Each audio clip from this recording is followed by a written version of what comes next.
ಸ್ನೇಹಿತರೆ ನಮಸ್ಕಾರ. ನ್ಯೂಸ್ 18 ಡಿಜಿಟಲ್ಗೆ ಸ್ವಾಗತ. ನಾನು ಕಾರ್ತಿಕ್. ಸಂಪುಟ ವಿಸ್ತರಣೆಯ ಕಸರತ್ತು ನಡೀತಾ ಇದೆ. ಇಂಥ ಒಂದು ಸಂದರ್ಭದಲ್ಲಿ ಮಹಿಳಾ ಶಾಸಕರ ಪರವಾಗಿ ಪ್ರಿಯಾಂಕಾ ಗಾಂಧಿಯವರು ಧ್ವನಿಯನ್ನು ಎತ್ತಿದ್ದಾರೆ ಹೈಕಮಾಂಡ್ ನಾಯಕರಿಗೆ. ಅದರಲ್ಲೂ ರಾಹುಲ್ ಗಾಂಧಿಯವರಿಗೆ ಪ್ರಿಯಾಂಕಾ ಗಾಂಧಿ ಸಲಹೆಯನ್ನು ಕೊಟ್ಟಿದ್ದಾರಂತ ಈಗ ಮಾಹಿತಿಗಳು ಲಭ್ಯ ಆಗ್ತಾ ಇದೆ. ಹಾಗಾದರೆ ರಾಹುಲ್ ಗಾಂಧಿಯವರಿಗೆ ಪ್ರಿಯಾಂಕಾ ಗಾಂಧಿ ಕೊಟ್ಟಿರುವಂಥ ಸಲಹೆ ಏನು? ಸಂಪುಟ ವಿಸ್ತರಣೆಯನ್ನು ಯಾವಾಗ ಮಾಡ್ತಾರೆ? ಸಂಪುಟ ವಿಸ್ತರಣೆ ಸಂದರ್ಭದಲ್ಲಿ ಎಷ್ಟು ಜನ ಮಹಿಳಾ ಶಾಸಕರಿಗೆ ಸಚಿವರಾಗುವಂಥ ಅವಕಾಶ ಇದೆ? ಇದೆಲ್ಲದನ್ನು ನಾನು ನಿಮಗೆ ಈ ಒಂದು ವಿಡಿಯೋದಲ್ಲಿ ತಿಳಿಸ್ಕೊಡ್ತಾ ಹೋಗ್ತೀನಿ. ಕಂಪ್ಲೀಟಾಗಿ ನೋಡ್ತಾ ಹೋಗಿ.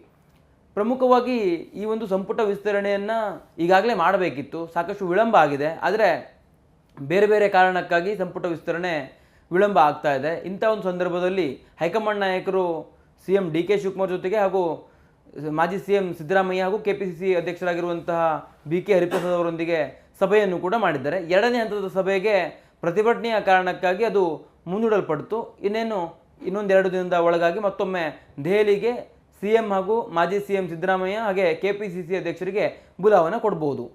ಇಂಥ ಒಂದು ಸಂದರ್ಭದಲ್ಲಿ ಯಾರು ಈ ಒಂದು ವಿಸ್ತರಣೆ ಸಂದರ್ಭದಲ್ಲಿ ಸಚಿವರಾಗ್ತಾರೆ ಅನ್ನುವಂಥ ಸಹಜವಾಗಿರುವಂಥ ಕುತೂಹಲ ಹಾಗೂ ಪ್ರಶ್ನೆಗಳು ಉದ್ಭವವಾಗಿದೆ. ಇದರೆಲ್ಲದರ ನಡುವೆ ಮಹಿಳೆಯರಿಗೆ ಎಷ್ಟು ಅವಕಾಶವನ್ನು ಕಲ್ಪಿಸಲಾಗತ್ತೆ? ಯಾಕೆಂದರೆ ಈಗಾಗಲೇ ಈಗಿರುವಂಥ ಕ್ಯಾಬಿನೆಟ್ನಲ್ಲಿ ಈಗಿರುವಂಥ ಯಾರು ಸಚಿವರನ್ನಾಗಿ ಮಾಡಿದಾರಲ್ಲ ಅದರಲ್ಲಿ ಯಾವೊಬ್ಬರಿಗೂ ಕೂಡ ಮಹಿಳೆಯರಿಗೆ ಅವಕಾಶವನ್ನು ಕಲ್ಪಿಸಲಿಲ್ಲ.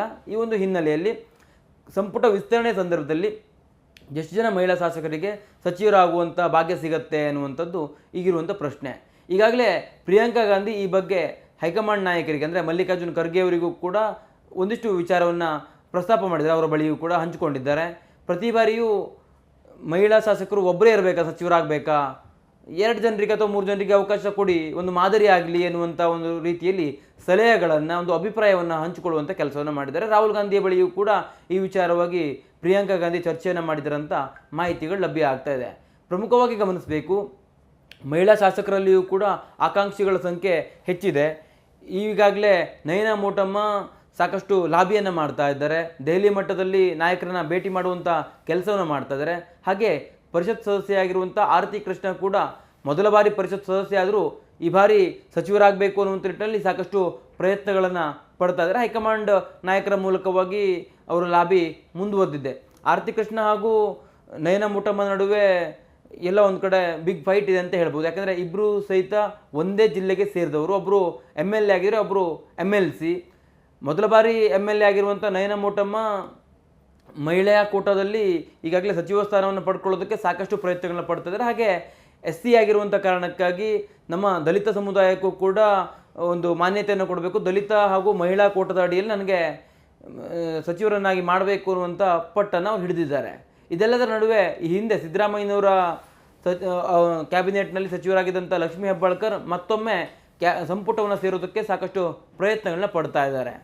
ಆದರೆ ಈ ಬಾರಿ ಲಕ್ಷ್ಮೀ ಹೆಬ್ಬಾಳ್ಕರ್ ಅವರಿಗೆ ಸಚಿವ ಸ್ಥಾನ ಸಿಗತ್ತಾ ಅನ್ನುವಂಥ ಪ್ರಶ್ನೆಗಳು ಸಹಜವಾಗಿ ಮೂಡ್ತದೆ. ಪಕ್ಷದ ಜವಾಬ್ದಾರಿಯನ್ನು ಲಕ್ಷ್ಮೀ ಹೆಬ್ಬಾಳ್ಕರ್ ಅವ್ರಿಗೆ ವಹಿಸಬೇಕು ಅನ್ನುವಂಥ ನಿಟ್ಟಿನಲ್ಲಿಯೂ ಕೂಡ ಚರ್ಚೆಯಾಗಿದೆ. ಅದಕ್ಕೆ ಬೇರೆ ಕಾರಣವಿದೆ. ಬೆಳಗಾವಿಯಲ್ಲಿ ಈಗಾಗಲೇ ಸಚಿವ ಸತೀಶ್ ಜಾರಕಿಹೊಳಿ ಅವರು ಒಬ್ಬರಾಗಿದ್ದರೆ, ಇನ್ನೊಬ್ಬರನ್ನ ಅಲ್ಲಿ ಲಕ್ಷ್ಮಣ್ ಸವದಿಗೆ ಕೊಡಬೇಕು ಅಥವಾ ಇನ್ಯಾರಿಗೆ ಕೊಡಬೇಕು ಅನ್ನುವಂಥ ರೀತಿಯಲ್ಲಿ ಸಾಕಷ್ಟು ಆಕಾಂಕ್ಷೆಗಳಿರುವಂಥ ಕಾರಣಕ್ಕಾಗಿ ಬೆಳಗಾವಿ ಒಂದೇ ಜಿಲ್ಲೆಗೆ 2ಕ್ಕಿಂತ ಹೆಚ್ಚು ಸಚಿವ ಸ್ಥಾನವನ್ನು ಕೊಟ್ಟರೆ ಉಳಿದೆಲ್ಲ ಜಿಲ್ಲೆಗೆ ಪ್ರಾಶಸ್ತ್ಯವನ್ನು ಕೊಡದೇ ಇರೋ ಹಾಗಾಗತ್ತೆ ಅನ್ನುವಂಥ ಲೆಕ್ಕಾಚಾರಗಳು ಕೂಡ ಇದೆ.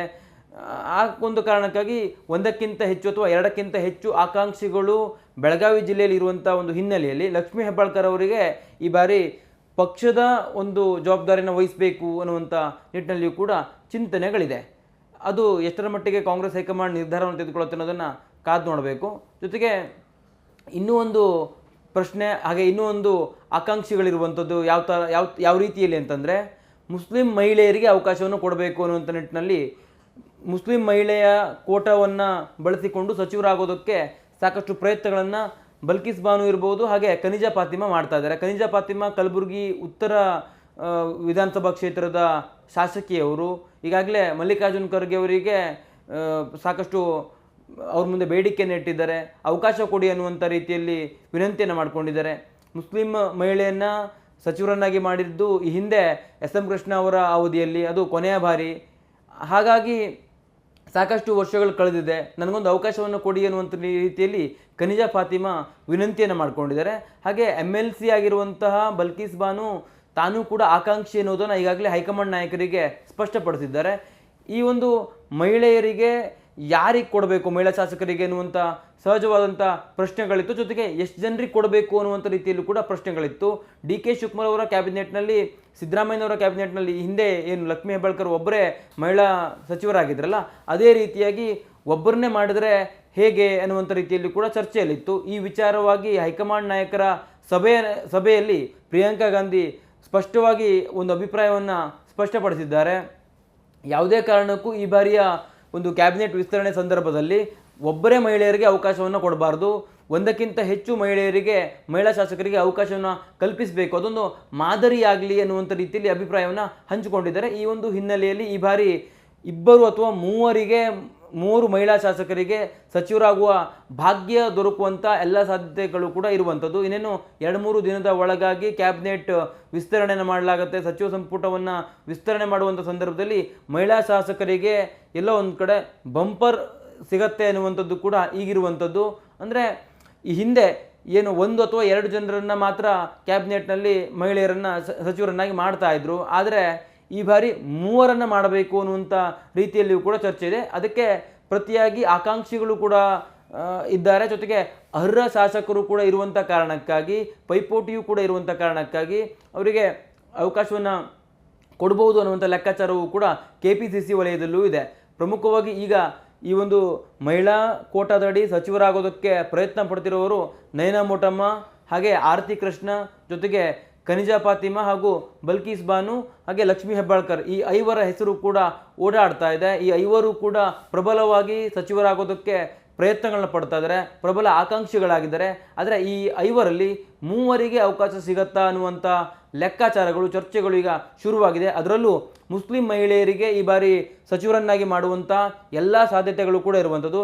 ಕನಿಜಾ ಫಾತಿಮಾ ಕೂಡ ಅಷ್ಟೇ ಅರ್ಹತೆಯನ್ನು ಉಳ್ಳಂತಹ ಒಬ್ಬ MLA ಆಗಿದ್ದಾರೆ. ಹಾಗೆ ಬಲ್ಕೀಸ್ ಬಾನು ಕೂಡ MLC ಆಗಿರುವಂಥವರು, ಅವ್ರದ್ದೇ ಆದಂತಹ ಸಾಮರ್ಥ್ಯವನ್ನು ಬಲ್ಕೀಸ್ ಬಾನು ಹೊಂದಿದ್ದಾರೆ. ಈ ಒಂದು ಹಿನ್ನೆಲೆಯಲ್ಲಿ ಒಂದು ಅವಕಾಶವನ್ನು ಕಾಂಗ್ರೆಸ್ ಹೈಕಮಾಂಡ್ ಕೊಡ್ಬೋದು. ಮುಸ್ಲಿಮರಿಗೆ ಒಂದು ಅವಕಾಶವನ್ನು ಕೊಟ್ಟಿದ್ದೇವೆ, ಹಾಗೆ ಮುಸ್ಲಿಂ ಮಹಿಳೆಯರಿಗೂ ಕೂಡ ನಾವು ಅವಕಾಶವನ್ನು ಕೊಟ್ಟಿದ್ದೇವೆ ಅನ್ನುವಂಥ ಒಂದು ಸಂದೇಶವನ್ನು ರವಾನೆ ಮಾಡುವ ಮೂಲಕವಾಗಿ 2028ರ ಚುನಾವಣೆ ಸಂದರ್ಭದಲ್ಲಿ ಅದನ್ನು ನಾವು ಬಳಸ್ಕೊಳ್ಬೋದು. ಅಂದರೆ ಮುಸ್ಲಿಂ ಸಮುದಾಯಕ್ಕೆ ಕಾಂಗ್ರೆಸ್ ಏನೇನು ಕೊಟ್ಟಿದೆ ಅಧಿಕಾರದಲ್ಲಿದ್ದಂಥ ಸಂದರ್ಭದಲ್ಲಿ ಅನ್ನುವಂಥದ್ದನ್ನು ಪ್ರಸ್ತಾಪ ಮಾಡಿ ಮತವನ್ನು ಗಳಿಸ್ಬೋದು ಅನ್ನುವಂಥ ಲೆಕ್ಕಾಚಾರವನ್ನು ಕೂಡ ಕಾಂಗ್ರೆಸ್ ನಾಯಕರು ಹಾಕ್ಕೊಂಡಿರ್ಬೋದು. ಆ ಒಂದು ಹಿನ್ನೆಲೆಯಲ್ಲಿ ಈ ಬಾರಿ ಮಹಿಳಾ ಶಾಸಕರಿಗೆ 2 ಅಥವಾ 3 ಸಚಿವರನ್ನಾಗಿ ಮಾಡಲಾಗುತ್ತೆ.